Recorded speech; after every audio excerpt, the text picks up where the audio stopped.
One of the most powerful and secretive visionary plant medicines known to man is the root bark of the Iboga tree.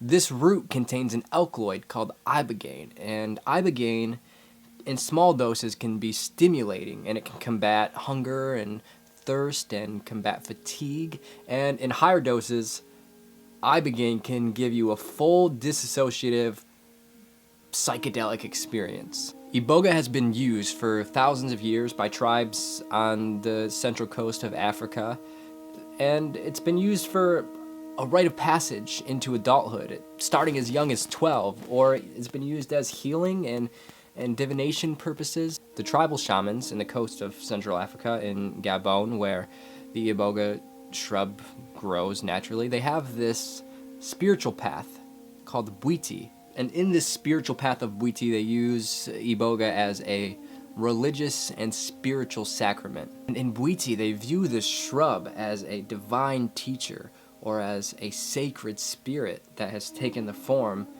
in this plant. And they believe that by consuming Iboga, that you will be confronted with a doorway through which you can see the spirit realm, the realm after death, without having to die. In Bwiti, they refer to Iboga as the plant that enables man to see the dead, given its very strong visionary characteristics, that it literally will throw you into a dimension that seems just as real as this, where you are coming in contact with intelligent beings or spirits that seem just as concrete and just as real as if I were in front of you, talking to you the way I'm talking to you now. And this experience isn't specific to the Bwiti tradition. You can find this sort of story spoken about in pretty much any culture that works with visionary plants or psychedelics. So Iboga will give you a really lucid experience that allows you to make contact with what the Bwiti call the ancestors. So it's not uncommon for a shaman to request you to set an intention before working with whatever visionary medicine you're working with, whether it be ayahuasca or DMT in other forms or mushrooms or even LSD. It's important to set an intention, whether that be, okay, I want to have a good time, or I really want to go into the depths of my being and understand my reality and my consciousness on a different level. Whatever your specific intention is, it's important to have an intention, and you will find this is a naturally occurring thing that you will seek out. If you're seeking spiritual refuge, you are already have an intention. But the thing that is different about these Iboga shamans, the thing that stands out from these African shamans to anywhere else, is that they request that you write specific questions. I've never done this before, but they say that if you have an intention and you are writing specific questions down, you will come in contact with an intelligence that will give you some clarity or give you some answers to whatever your problem is. I don't know anybody that's done this personally, but I used the internet as a resource of knowledge and information to tap into that and kind of see what I can find out. And I find it so bizarre that no matter where you are in the world and no matter what sort of culture you were brought up in, that if you take Iboga, that it's going to deliver itself in some sort of way.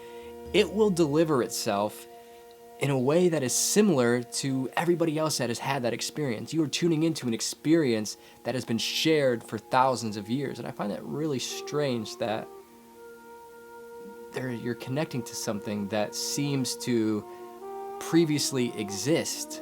Not like you're making up these sort of structures in your mind, but it's like you're actually tuning into something. And I find this is a really weird reoccurring theme with not only Iboga, but specifically Iboga, because of people saying that it connects you to the dead. This is like a reoccurring thing. This isn't only found in the Bwiti tradition.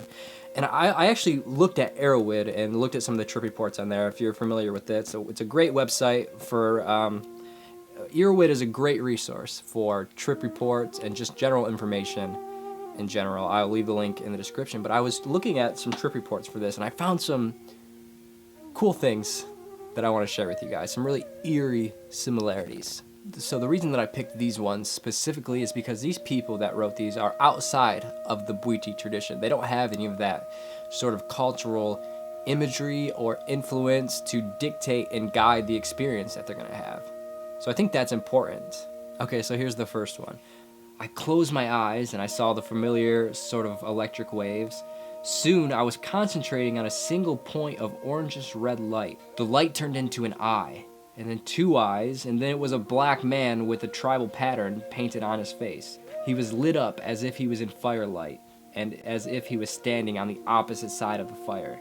He sort of danced around, smiling and laughing knowingly. He was beckoning me to follow him, not to any physical place, but to allow me to enter him.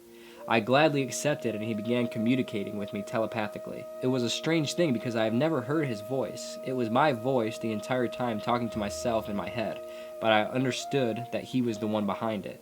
I asked him who he was, and he told me he was the spirit of Iboga. I asked why he was there, and he told me he was the first human to ever try Iboga, and the gods then sort of trapped him in the plant to guide for all the others who may take the plant in the future.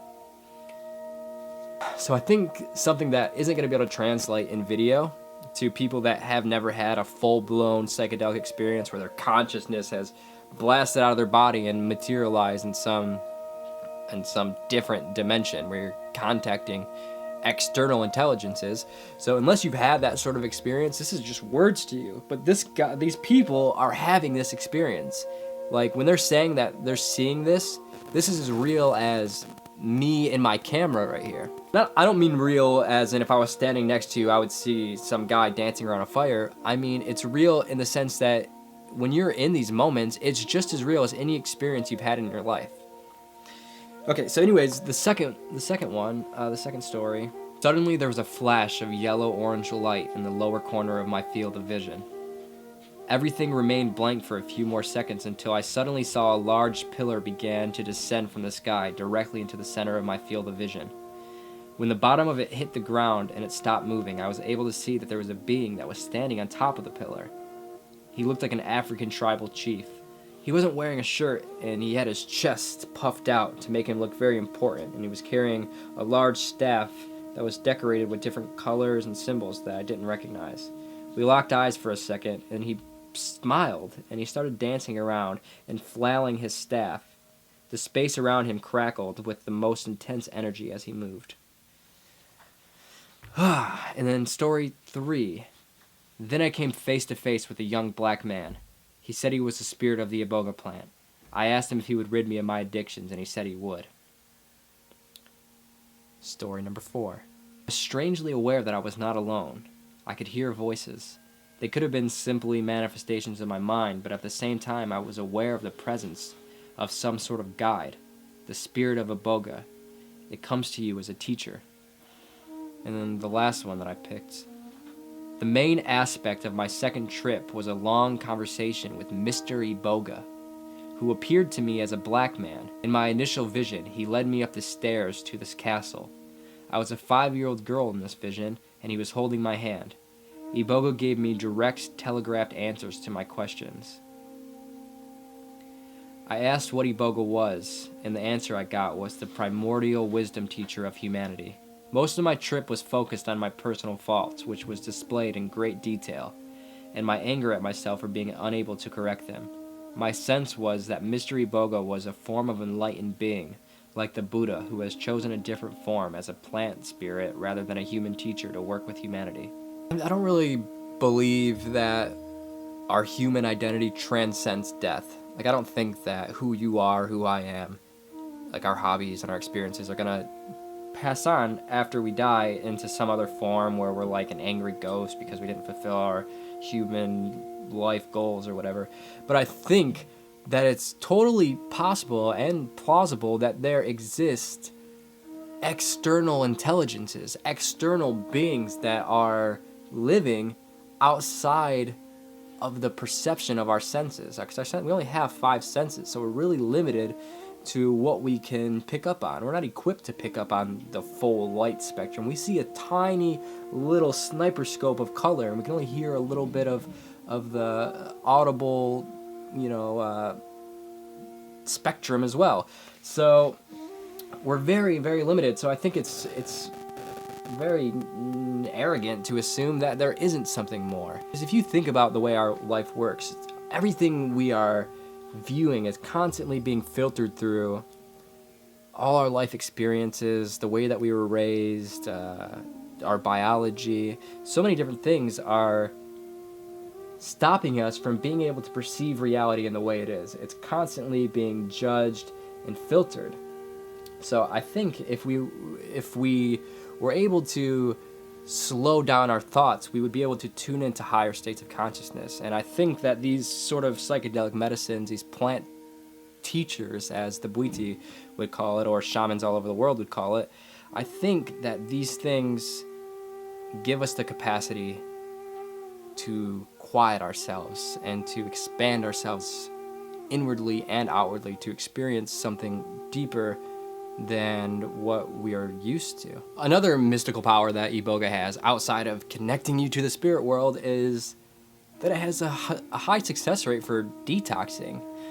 Like, for example, if you are experiencing drug addiction or alcohol addiction, addiction to crack, heroin, or booze, Iboga can cure that for you. It has a really high success rate of curing people of this. And why it's not totally being spread around, I don't know. I guess pharmaceutical companies is who we need to ask. And people have even said that it has the capacity to cure depression.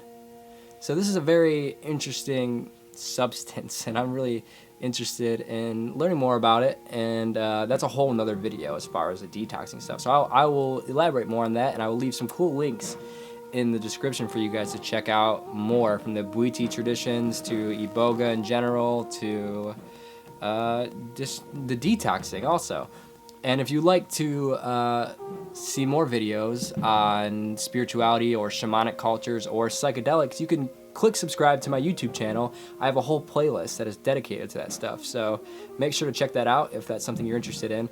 Also, if you would like to support me in a way that doesn't really seem like supporting me, I have a clothing company called Stay Happy, Stay Weird, and it's just kind of some cool hippie tie-dye shirts. I think you'll like it if that's the kind of stuff you're into. My name is Dakota Wint. You could follow me on social media. Those will also be in the description. Reconnect with love and express that love out into the universe. And I think everything will be okay. So my name is Dakota. I'm done with this rant. Hare Krishna. Om Shanti Shanti Shanti.